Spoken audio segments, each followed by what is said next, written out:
लग जाती है तो कहती है सुबह नौकरानी आ जाती है और पूरे घर का काम वही करती है। मुझे तो कुछ करना भी नहीं पड़ता, बस शाम का खाना गर्म करके विशाल को खिलाना होता है। इतने में घंटी दोबारा बजती है। अब घंटी लगातार बज रही थी। संजना ने कॉल कट किया और जल्दी से दरवाज़ा खोलने गई। दरवाज़ा खोलते ही देखती है कि सामने विशाल खड़ा था। विशाल संजना से कहता है, इतनी देर क्यों लगा दी तुमने दरवाज़ा खोलने में? कब से मैं घंटी बजा रहा था, तुम्हें सुनाई नहीं देता है क्या?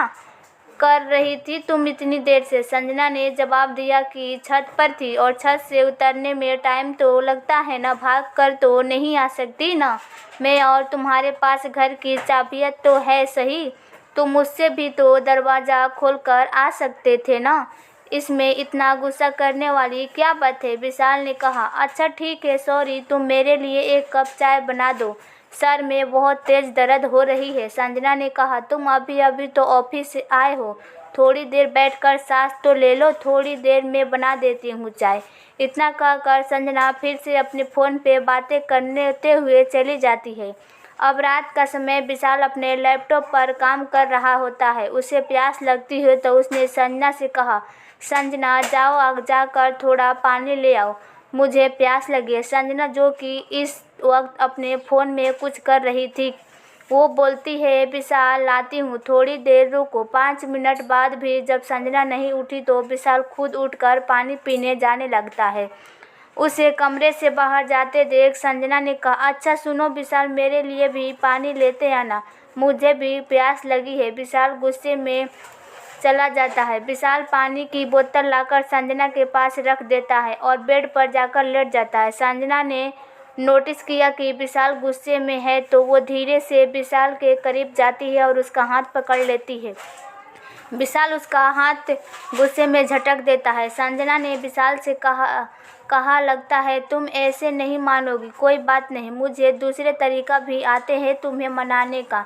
ये कहकर संजना विशाल को गुदगुदी करने लगती है। विशाल हंसते हुए कहता है, संजना तुम ये क्या कर रही हो, मत करो, मुझे गुदगुदी हो रही है। संजना ने भी हंसते हुए कहा, तो फिर मान जाओ न विशाल। संजना ये सब कहते कहते भी गुदगुदाने जा रही थी। विशाल ने कहा, ठीक है, लेकिन तुम गुदगुदानी नहीं करोगी। उसकी इस बात पर संजना ने गुदगुदाने बंद कर दिया। विशाल ने कहा, तुमने मुझे सताया, अब रुको। तुम इतना कहकर वो तकिए से संजना को मजाक में मारने लगता है। इस पर संजना भी तकिए से उसे मारती है। दोनों इसी तरह तकिए से एक दूसरे को मारते हैं और खूब हंसते हैं।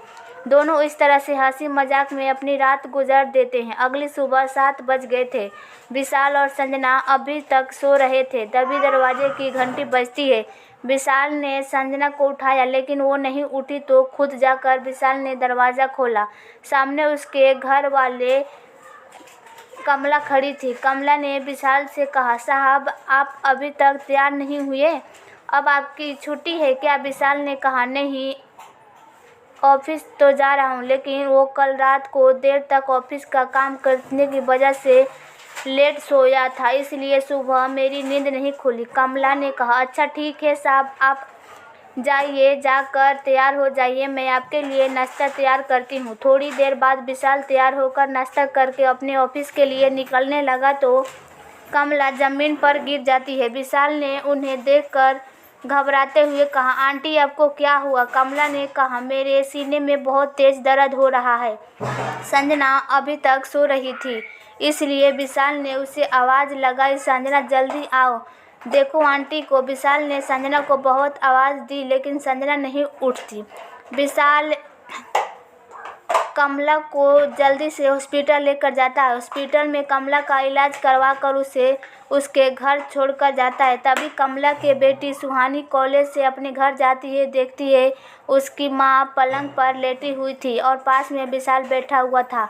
सुहानी ने पूछा, क्या हुआ आपको माँ, आप तो है ना? विशाल ने जवाब दिया, इनके सीने में दर्द उठा था, मैंने इन्हें डॉक्टर को दिखा दिया है, डॉक्टर ने कहा है इन्हें आराम करने की ज़रूरत है, ये इनकी दवाइयाँ हैं, इन्हें टाइम पर दे देना, इनका ख्याल रखना। विशाल कमला से कहता है, अब आंटी जब तक आपकी तबीयत ठीक नहीं हो जाती तब तक आप काम करने मत आना, आप यहीं अपने घर पर आराम करना। विशाल ने कहा, मैं चलता हूँ। कुछ पैसे आंटी को देते हुए विशाल ने कहा, आंटी आपको और कुछ ज़रूरत हो तो मुझे बताना ज़रूर। विशाल के घर में से जाते के बाद कमला अपनी बेटी सुहानी से कहती है, आज अगर साहब मेरी मदद नहीं करते तो पता नहीं क्या हो जाता। सुहानी ने अपनी माँ से कहा, साहब ने आपकी मदद की तो मेम साहब नहीं थी क्या? कमला ने कहा, वो 12 बजे से पहले उठती ही कहाँ है। आज इतना सब कुछ हो गया। साहब ने मेम साहब को कितनी ही आवाज़ें लगाई लेकिन उनके कानों पर तो एक जू तक नहीं रेंगी। सुहानी ने पूछा, तो साहब मेम साहब को कुछ कहते क्यों नहीं क्या? इस पर कमला ने कहा, क्या कहेंगे, बहुत सीधे बहुत भोले हैं साहब। गलत लड़की से शादी कर ली उन्होंने। रात के समय विशाल का घर संजना फ़ोन पर बात कर रही थी कि हाँ माँ, वो अभी तक घर नहीं आए हैं। इतने में ही विशाल नशे में धुत होकर घर में आता है। संजना उसे देखकर कहती है, तुमने ड्रिंक की है? आज विशाल ने जवाब दिया, हाँ की है, तो क्या हो गया? संजना ने कहा, अच्छा ठीक है, किचन में खाना रखा है, तुम गरम करके खा लेना, मैं सोने जा रही हूँ। इतना कहकर संजना फिर से फ़ोन पर अपनी माँ से बात करते हुए अपने कमरे में जाने लगी तो विशाल संजना से उसका फ़ोन छीन लेता है। संजना कहती है, विशाल ये तुम क्या कर रहे हो? विशाल ने कहा, जब देखो तब इस फ़ोन में लगी रहती हो, ऐसा क्या है इसमें? अपनी जिम्मेवारियों को समझो। 1 साल हो गया है हमारी शादी को, लेकिन तुम अभी भी वही केयरलेस वाली संजना हो जो शादी से पहले थी। और इस फ़ोन में है क्या ऐसा जो हमेशा इससे चिपकी रहती हो? संजना ने कहा, विशाल तुमने ड्रिंक की है, आज इसके बारे में हम कल बात करेंगे, तुम मेरा फ़ोन दे दो मुझे। विशाल ने कहा, बात आज ही होगा संजना, और तुम्हें पता भी है आज कमला आंटी को हार्ट अटैक आया था। अगर मैं ऑफिस चला गया होता और यहाँ कोई ना होता तो उनकी जान भी जा सकती थी। तुम्हें समझ में आता है? कौन सी औरतें 12 बजे तक सोती रहती है? बोलो, अब चुप क्यों खड़ी हो? संजना ने कहा, विशाल तुम चिल्ला क्यों रहे हो मुझ पर? संजना फिर विशाल के करीब जाती और विशाल से कहती है, अच्छा छोड़ो, मैं जानती हूँ कि तुम्हें कैसे मनाना है। ये कहकर संजना अपने दोनों हाथ से विशाल को गले पर लिपट जाती है, लेकिन विशाल का उस पर इतना गुस्सा आता है कि वो संजना को अपने से दूर धक्का दे देता है और उससे कहता है, तू अपने ड्रामे बंद कर। ये जो सब तू तेरी माँ से सीख कर आई है ना, तेरी माँ जैसे तेरे बाप को गुलाम बना के रखती है वैसे तू भी मुझे अपना गुलाम बना कर रखना चाहती है ना, लेकिन ये सब नहीं होगा। यहाँ पे संजना ने कहा, विशाल तुम मेरी माँ के बारे में ऐसी उल्टी पुल्टी बातें क्यों कर रहे हो? संजना ने विशाल का कॉलर पकड़ते हुए कहा, मैं कुछ भी बर्दाश्त कर सकती हूँ लेकिन अपनी माँ की इंसल्ट बर्दाश्त नहीं करूँगी। माफ़ी मांगो मुझसे। विशाल को इसके इस बर्ताव से बहुत गुस्सा आता है। उसने अपना कॉलर संजना के हाथों से छुड़वाया और उसे कसकर एक थप्पड़ भी लगा दिया। विशाल ने कहा, तेरे और तेरी माँ तुम दोनों के दिमाग में भूसा भरा पड़ा है। ये सिर्फ मेरा नहीं बल्कि तुम्हें जानने वाले सभी का मानना है। तेरे बाप जैसे गुलाम बनकर बैठा है ना, वैसे तू मेरे लिए सोचना भी मत। अगर इस घर में रहना है ना, कायदे में रहो। ये 12 बजे तक सोना, हमेशा फ़ोन पर चिपके रहना, ये सब यहाँ नहीं चलेगा। बाकी औरतों के तरह तुम्हें भी अपनी जिम्मेवारी समझनी होगी, वरना जा सकती हो तुम यहाँ से। ये सब कहकर विशाल अपने कमरे में सोने चला जाता है। संजना गुस्से में उसे केवल जाते हुए देखती रहती है। अगले दिन सुबह संजना फिर से अपनी दोस्त से फ़ोन पर बात कर रही थी, तभी दरवाजे पर कोई आया होता है। संजना जाकर देखती है तो वहाँ एक लड़की खड़ी होती है। संजना उससे पूछती है, कौन हो तुम और यहाँ कौन चाहिए तुम्हें? अब उस लड़की से कहा, मेम साहब मेरा नाम सुहानी है, मैं कमला जी बेटी हूँ। उनकी तबीयत ठीक नहीं है तो इसलिए आज मैं काम करने आई हूँ। संजना ने उससे अपने घर में आने दिया। संजना ने उससे पूछा, तो अब कैसी है आंटी की तबीयत? सुहानी ने कहा, जी मैम साहब अब थोड़ी ठीक है, लेकिन डॉक्टर ने उन्हें अभी आराम करने को कहा है। संजना ने कहा, ठीक है, और उसे सारा काम भी समझा दिया। सुहानी किचन में जाने लगी तो संजना ने उसे कहा, अच्छा सुनो, पहले साहब के लिए चाय बना दो, बाकी काम बाद में कर लेना। सुहानी चाय बनाकर विशाल के कमरे में ले जाती है। विशाल अभी तक सो रहा था। सुहानी ने विशाल को जगाया। विशाल ने सुहानी को वहां देखकर कहा, सुहानी तुम यहाँ क्या कर रही हो? तुम यहाँ पर हो, फिर आंटी के पास कौन होगा? उनका ध्यान रखने के लिए सुहानी ने कहा, आप चिंता मत कीजिए साहब, मैं माँ को नाश्ता कराकर दवाई देकर आई हूँ। अब उनकी तबीयत थोड़ी ठीक है। विशाल ने कहा, लेकिन उनके पास कोई तो होना चाहिए, उन्हें किसी भी चीज़ की ज़रूरत पड़ सकती है। और वैसे भी यहाँ पर संजना है ना, वो कर लेगी सारा काम। और वैसे भी कुछ दिनों की बात है, बाद में सब कुछ ठीक हो जाएगा। तुम जाओ अपने घर, अपनी माँ का ख्याल रखो। सुहानी ने कहा, हाँ पता है मुझे, मैं कहना नहीं चाहती, लेकिन माँ ने बताया मुझे कि मैम साहब कितना ध्यान देती है आप पर। यहाँ मुझे माँ ने ही भेजा है काम के लिए। सुहानी ने फिर कहा, अच्छा आप नहा लीजिए, मैं नाश्ता बना देती हूँ। विशाल ने हाँ मैं अपना सिर हिलाया और सुहानी उसके कमरे से चली जाती है। थोड़ी देर बाद विशाल जब ऑफिस के लिए निकल रहा होता है, संजना वही सोफे पर बैठी थी और सुहानी झाड़ू निकाल रही थी। विशाल ने संजना से कहा, मैं जा रही हूँ। तभी सुहानी ने कहा, साहब रुकिए, आपका टिफिन लेते जाइए, मैं किचन से लाती हूँ। सुहानी किचन से टिफिन लाकर विशाल को देते समय हंस रही थी। उसे हंसता हुआ देख विशाल ने पूछा, क्या हुआ, तुम हंस क्यों रही हो? सुहानी ने हंसते हुए ही विशाल से कहा, आपके शर्ट का बटन लगाना भी नहीं आता? विशाल ने अपनी शर्ट देखी और कहा, जल्दबाजी में गलत लगा दी बटन। सुहानी शर्ट के बटन सही करने के लिए थोड़ा आगे बढ़ी तो विशाल झट से पीछे हो गया। फिर उसने अपना टिफिन और बैग सुहानी को पकड़ाया और खुद अपने शर्ट का बटन सही करने लगा। सुहानी मुस्कुराते हुए विशाल को देखी जा रही थी। बाद में विशाल सुहानी से अपना टिफिन और बैग लेकर निकल गया। संजना उन दोनों को नोटिस कर लेती है, लेकिन उस समय कुछ नहीं कहती, बस अपने फ़ोन में लगी रहती है। सुहानी भी घर का काम करने लगती है।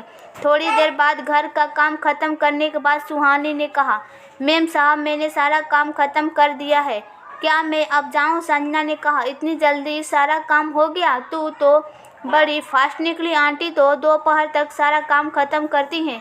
एक काम कर, कल से तू ही आ जाना घर का काम करने। सुहानी ने कहा, नहीं मैम साहब, मुझे कॉलेज भी जाना होता है ना, तो मैं डेली तो नहीं आ पाऊंगी। संजना ने कहा, तो कॉलेज के बाद आ जाना और फिर शाम को वापस चले जाना, मैं दोपहर तक सारा काम देख लूँगी। और वैसे भी आंटी की तबीयत भी सही नहीं रहती है, तो वो आराम भी कर लेंगी। अच्छा मैं तेरी पगार बढ़ा देती हूँ। सुहानी ने कहा, ठीक है मैम साहब, मैं माँ से पूछकर आपको बताऊंगी। संजना ने कहा, ठीक है। फिर सुहानी अपने घर चली जाती है। रात के समय विशाल लैपटॉप पर अपना काम कर रहा होता है। तभी संजना कमरे में आती है और बेड पर जाकर लेट जाती है।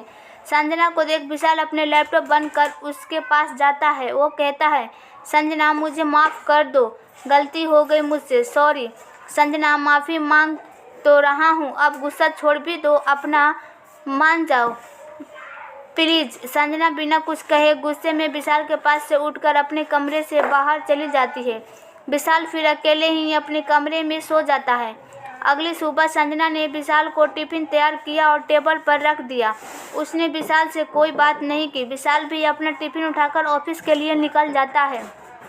शाम को जब वो घर आता है तो फिर से वो नशे में धुत होकर आता है। शाम को सुहानी काम करने के लिए उसके घर पर ही थी, इसलिए सुहानी जाकर दरवाज़ा खोलती है और संभाल कर विशाल को उसके कमरे तक ले जाती है। संजना भी वहीं होती है, लेकिन वो फ़ोन पर अपनी माँ से बात कर रही होती है, इसलिए वो विशाल पर ध्यान ही नहीं देती। थोड़ी देर बाद सुहानी संजना से कहती है, मेन साहब ने दिन में अपना टिफ़िन भी ख़त्म नहीं किया, आप उन्हें खाना खिला दीजिए। संजना ने कहा, तुझे इतनी फिक्र हो रही है, तू ही खिला दे उन्हें खाना, इनका रोज़ का नाटक हो गया है। अब तो सुहानी प्लेट में खाना लेकर विशाल के लिए ले जाती है। वह कहती है, साहब उठिए, खाना खा लीजिए।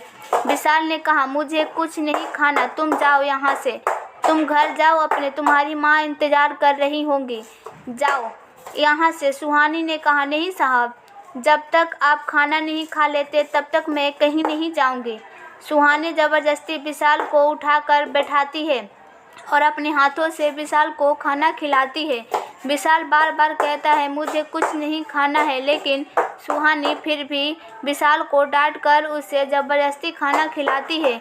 सुहानी विशाल से कहती है, एक बात कहूँ, आप क्यों इतना पी कर आते हो? अपना ध्यान रखा कीजिए ना। मेम साहब तो हैं ही अजीब, लेकिन आप खुद तो अपना ध्यान रखा कीजिए। आप तो समझदार हैं ना, विशाल ने रोते हुए कहा। संजना मुझसे बात क्यों नहीं करती है? पति हूँ मैं उसका, गुस्सा कर भी दूँ तो क्या ज़िंदगी भर नाराज़ रहेगी? क्या वो मुझसे कितना मनाने की कोशिश की मैंने, सॉरी भी बोला मैंने उसे, लेकिन वो मानती ही नहीं। क्या करूँ मैं, कैसे मनाऊँ उसे? यह कहकर वो रोने लग जाता है। सुहानी विशाल के आंसू को पोंछते हुए उसे कहती है, क्या हो गया आपको? रोइए मत आप। विशाल सुहानी से लिपट कर रोने लगता है। वो उसकी गोद में सर रख लेता है। सुहानी भी विशाल को शांत कर उसे लिटाकर उसके कमरे से बाहर आती है। फिर वो संजना से कह कर अपने घर चली जाती है। रात को जब संजना कमरे से बाहर सोफे पर सो रही थी, तभी विशाल उठकर उसके पास आता है। उसका हाथ पकड़कर उसे हैप्पी एनिवर्सरी विश करता है और साथ में सॉरी भी कहता है, लेकिन संजना कोई जवाब नहीं देती। विशाल ने सोचा कि संजना गहरी नींद में सो रही है, इसलिए वो उसके ओर नहीं कुछ कहता और फिर अपने कमरे में चला जाता है। फिर संजना अपनी आंखें खोलती है। विशाल को जाते हुए देख फिर से अपनी आंखें बंद कर सो जाती है। अगली सुबह संजना मिरर के सामने खड़ी होकर मुस्कुराते हुए तैयार हो रही थी, तभी विशाल पीछे से आता है और संजना को गले लगा लेता है। विशाल ने कहा, हैप्पी एनिवर्सरी संजना, चलो आज हम बाहर कहीं घूमने चलते हैं। तभी संजना ने गुस्से में विशाल को अपने से दूर करते हुए कहा, मुझे तुमसे बात ही नहीं करनी है तो फिर क्यों मुझसे बात कर रहे हो? क्यों बार बार मेरे करीब आ रहे हो? विशाल ने कहा, सॉरी बोला ना मैंने संजना, अब माफ़ भी कर दो मुझे। संजना ने कहा, तुम्हें मेरी माँ के इंसल्ट की है तो जाओ जाकर उनसे माफ़ी मांगो। पहले तुम्हें उनसे माफ़ी मांगनी होगी, वरना मुझसे बात मत करना। विशाल ने कहा, पागल हो क्या तुम? उनसे माफ़ी क्यों मांगूं मैं? मैंने उन्हें थोड़ी ना बोला था कुछ। संजना ने कहा, मैंने कुछ नहीं जानती हूँ, तुम पहले उनसे माफ़ी मांगो फिर मेरे करीब आना, वरना मुझसे दूर रहना तुम। इतना कहकर संजना अपने कमरे से बाहर चली जाती है। थोड़ी देर बाद विशाल भी अपने कमरे से बाहर आता है। देखता है कि संजना फ़ोन पर बात कर रही है और सुहानी पूरी लगन से घर का काम कर रही है। सुहानी ने विशाल को देखा तो वो झट से किचन में गई और विशाल के लिए चाय लेकर आई। सुहानी विशाल को देखकर मुस्कुरा रही थी। विशाल को भी उसे ऐसा देख अच्छा लग रहा था। सुहानी फिर किचन में गई और विशाल का टिफ़िन लाई। सुहानी बार बार विशाल को देखे जा रही थी और विशाल भी न चाहते हुए भी बार बार उसे भी देखे जा रहा था। वो सोच रहा था, एक तरफ तो उसकी पत्नी जिसे उसका बिल्कुल भी ख्याल नहीं है और एक तरफ सुहानी है जो मेरी हर एक चीज़ का ख्याल रखती है, दौड़ दौड़ कर मेरा हर काम करती है। थोड़ी देर में विशाल अपने ऑफिस के लिए निकल जाता है। शाम के समय संजना सुहानी से कहती है, सुहानी मैं बाहर जा रही हूँ, मेरे फ्रेंड ने पार्टी रखी है, आज मेरी एनिवर्सरी है, इसलिए साहब आए तभी घर आना, मुझे आने में थोड़ी देर हो जाएगी। सुहानी ने कहा, जी ठीक है। सुहानी ने फिर कहा, मैं एक बात पूछूं? संजना ने कहा, पूछो। सुहानी ने कहा, आज आपकी एनिवर्सरी है तो क्या आप अकेली पार्टी में जाएंगी? मतलब साहब नहीं जाएंगे क्या? संजना ने गुस्से में कहा, तू अपना दिमाग थोड़ी कम चलाया कर और इधर उधर की बातें पर भी थोड़ा कम ध्यान दिया कर, समझी? इतना कहकर संजना वहाँ से चली जाती है। कुछ देर बाद विशाल घर आता है। उसने आज भी शराब पी हुई थी। सुहानी विशाल को उसके कमरे में ले जाती है। वहाँ विशाल ने कहा, सुहानी संजना कहाँ है? सुहानी ने कहा, मैम साहब तो पार्टी में गई हुई है, आप यहाँ लेटिए, उन्हें आने में टाइम लग जाएगा। ये कहकर सुहानी ने विशाल को बेड पर लेटा दिया। विशाल के जूते खोले और विशाल के बालों में हाथ फेरने लगी, उसके बालों में सही करने लगी। विशाल उसे देख रहा था। सुहानी अपनी जगह से उठी और बोली, मैं खाना गर्म करने जाती हूँ। सुहानी जैसे ही पीछे मुड़ी। विशाल ने उसका हाथ पकड़ लिया और फिर विशाल ने सुहानी को अपनी तरफ खींच लिया। अब सुहानी और विशाल एक दूसरे से बिल्कुल करीब थे। दोनों एक दूसरे के आंखों में देखने लगे। विशाल ने सुहानी के गले को छुआ तो सुहानी एकदम से सहम गई। सुहानी को आज तक किसी ने इस तरह नहीं छुआ था, इसलिए वो थोड़ी पीछे हो गई और दूसरी तरफ अपना मुंह करके खड़ी हो गई। विशाल बेड से उठा कर फिर से सुहानी के करीब गया। उसने सुहानी के बालों को उसकी हल्की बड़ी चोटी से आज़ाद किया। विशाल ने उसके बालों को थोड़ा हटाया और उसके गले पर किस किया। उससे सुहानी फिर से विशाल की तरफ मुड़ गई और विशाल को देखने लगी। विशाल ने सुहानी के हाथों में अपने हाथ में लिया और उसके हाथों पर किस किया। उसने सुहानी के सर पर भी किस किया, जिससे सुहानी के पलकें झुक ली। अब उससे अपने आप को पूरी तरह विशाल को सौंप दिया था। ये पूरी रात विशाल और सुहानी के नाम से गुजरी थी। अगली सुबह जब विशाल उठा तो उसने देखा उसके आसपास कोई नहीं था। वो उठकर कमरे से बाहर गया। सोफे पर संजना बैठी हुई थी। उसने मुस्कुराते हुए विशाल से कहा, तो उठ गए आप? लगता है रात को बहुत अच्छी नींद आई आपको। अच्छा, यहाँ आओ, आपको कुछ बतानी है। विशाल संजना के पास नहीं जाता। तभी संजना खुद विशाल के पास जाती है और उसे फ़ोन में कुछ बताती है। विशाल ने कहा, सॉरी संजना, मुझसे गलती हो गई, मैं नशे में था। संजना ने कहा, हाँ पता है मुझे, तुम नशे में थे। अगर नशे में नहीं होते तो मैं तुम्हारी कल रात के ये वीडियो कैसे बना पाती। संजना फिर कहती है, अब तुम मेरी हर एक बात मानोगे, मैं जैसे कहूँगी तुम वैसे करोगे, गुलाम बन के रहोगे मेरे, समझे। अब जाओ, जाकर नाश्ता बना कर लेकर जाओ मेरे लिए। विशाल ने कहा, क्या पागल हो गई हो क्या तुम ये सब मुझसे करवाओगी? मैं ये सब कुछ भी नहीं करने वाला। संजना ने कहा, ठीक है तो फिर मैं तुम्हारी ये वीडियो इंटरनेट पर डाल देती हूँ। विशाल ने डरते हुए कहा, नहीं संजना, तुम ऐसा नहीं करोगी। संजना ने कहा, मैं ऐसा ही करूँगी। विशाल, अगर तुमने मेरी बात नहीं मानी तो अब बोलो, मानोगी या नहीं मेरी बात। संजना की इस बात पर विशाल उसे कहता है, ठीक है संजना, तुम जैसा कहोगी मैं वैसा करने के तैयार हूँ। विशाल अब संजना के कहे अनुसार काम करता। कुछ देर बाद उसको निकालकर विशाल सुहानी के घर जाता है। वहीं जाकर विशाल ने पहले कमला आंटी से पूछा कि आंटी, अब आपकी तबीयत कैसी है। कमला ने कहा, हाँ साहब, तबीयत तो थोड़ी सुधार आया है। विशाल ने फिर कहा, ठीक है आंटी, आप आराम कीजिए और कल से सुहानी को हमारे घर काम करने मत भेजिएगा। कमला ने कहा, लेकिन क्यों साहब, सुहानी अच्छे से काम नहीं करती क्या? विशाल ने कहा, नहीं आंटी, काम की कोई दिक्कत नहीं है। मैं नहीं चाहता कि सुहानी को अपने पढ़ाई में कोई परेशानी आए। उसे पढ़ाई पर ध्यान देना चाहिए, काम को क्या है, होता रहेगा। कमले ने कहा, लेकिन साहब, सुहानी तो कह रही थी कि उसे कोई परेशानी नहीं हो रही है, बल्कि उसे तो आपका घर में पढ़ाई के लिए टाइम भी मिल जाता है, इसलिए तो सुहानी अपने साथ अपनी किताबें भी ले जाती है। साहब, आप उसे काम के लिए मना क्यों कर रहे हो? अगर सुहानी अच्छे से काम नहीं कर रही है तो कल से मैं काम करने आऊँगी।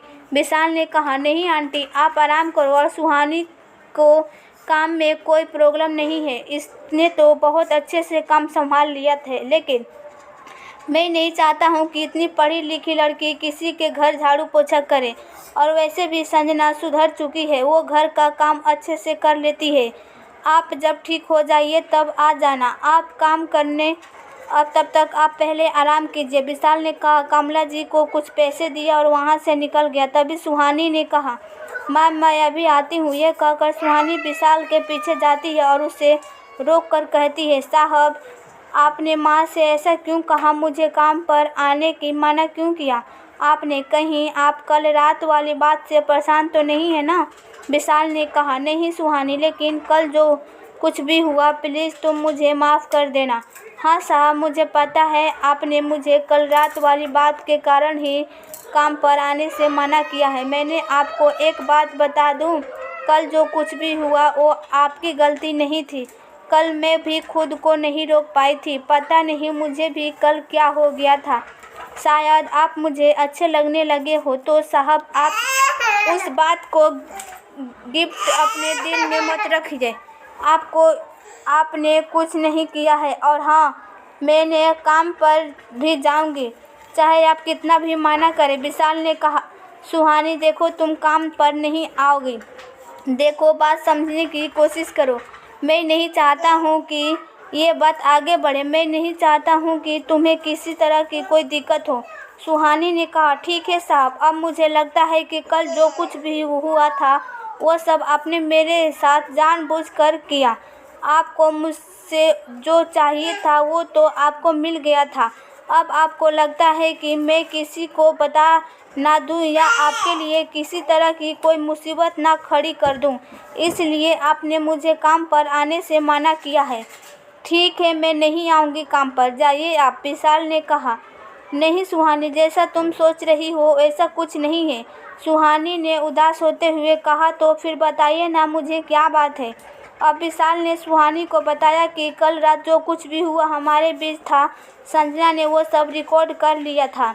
अब वो मुझे ब्लैकमेल कर रही है, मुझे उसकी मर्जी का काम करवा रही है। सुहानी ने यह सब सुनकर शॉक्ड हो रह गई। विशाल ने सुहानी के बालों में हाथ फेरते हुए कहा, प्लीज़ समझो सुहानी, मेरी बात मानो। तुम अगर वहाँ काम करने आए तो तुम्हारे लिए संजना कोई और मुसीबत ना खड़ी कर दे, इसलिए मैं चाहता हूँ कि तुम वहाँ नहीं जाओ। सुहानी ने कहा, ठीक है साहब, आप जैसा कहें, मैं नहीं आऊँगी। विशाल ने सुहानी के माथे पर किस किया और वहाँ से चला गया।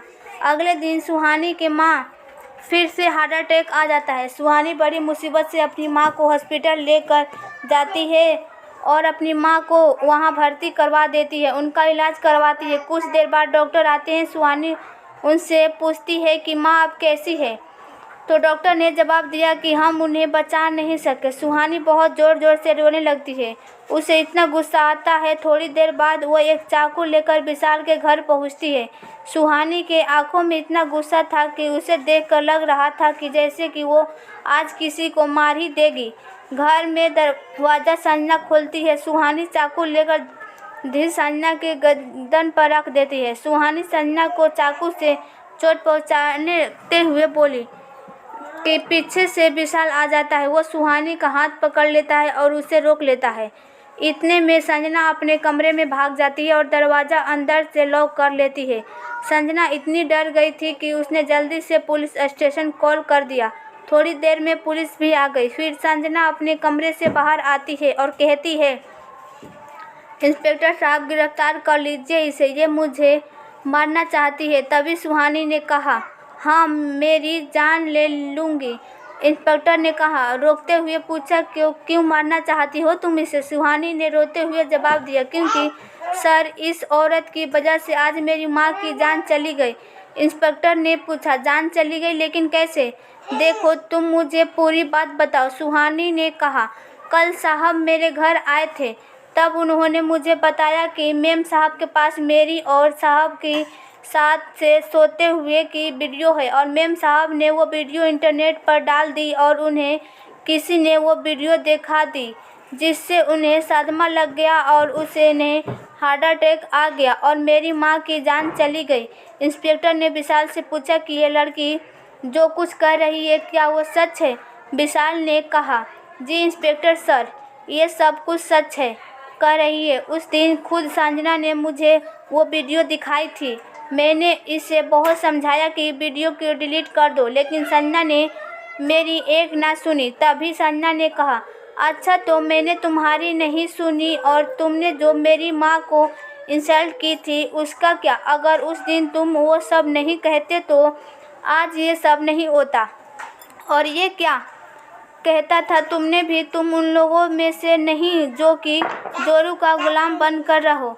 मैंने तो उसी दिन ठान लिया था कि मैं तुम्हें अपना गुलाम बना कर रहूँगी, इसलिए ही मैंने तुम्हें और सुहानी को इतने करीब आने दिया ताकि मैं तुम्हारी नज़दीकियों का फ़ायदा उठा सकूं। और फिर उस दिन मैंने चुपके से तुम दोनों की वीडियो रिकॉर्ड कर ली थी। फिर विशाल ने कहा, जी सर, फिर संजना ने मुझे उस वीडियो को दिखाकर ब्लैकमेल कर रही थी। मैंने संजना का गुलाम बन कर रहा हूँ, जैसे संजना कहे वैसे मैं करता जाऊँ, नहीं तो संजना उस वीडियो को इंटरनेट पर डाल देगी। मैं नहीं चाहता था कि मेरी वजह से सुहानी को किसी तरह की कोई दिक्कत आए। अगर संजना वो वीडियो इंटरनेट पर डाल देती तो सुहानी की ज़िंदगी बर्बाद हो सकती थी। इसलिए मैं संजना की हर एक बात मान रहा था। मुझे सुहानी की फिक्र थी, इसलिए मैंने संजना से कई बार वो वीडियो डिलीट करने को कहा, लेकिन संजना ने नहीं किया। मैंने संजना से कहा था कि मैं तुम्हारा गुलाम बनने को भी तैयार हूँ, लेकिन प्लीज़ तुम वो वीडियो डिलीट कर दो। लेकिन फिर भी इनने मेरी कोई बात नहीं मानी और जाकर वो वीडियो इंटरनेट पर डाल दी, जिसे देखकर सुहानी की माँ को हार्ट अटैक आ गया। इस औरत की अपनी गंदी सोच की वजह से आज सुहानी की ज़िंदगी खराब हो गई है। तो उसकी माँ चल बसी, उससे जो दुनिया में अकेली हो चुकी है। और दूसरी तरफ वो वीडियो जो कि इंटरनेट पर है, जिसकी वजह से उसकी इज्जत पर दाग लग गई। सुहानी रोते रोते ज़मीन पर बैठ जाती है। वो अंदर से बिल्कुल टूट चुकी होती है। विशाल उसे सहारा देता है, उसे संभालता है। दूसरी तरफ पुलिस वाले संजना को ले जाते हैं। संजना विशाल से कहती है, विशाल प्लीज़ मुझे माफ़ कर दो, इनको रोको मुझे ले जाने से। मैंने वो सब गुस्से में कर दिया था, प्लीज़ विशाल रोको इन्हें। लेकिन अब कुछ भी नहीं किया जा सकता था। संजना को पुलिस ले जा चुकी थी।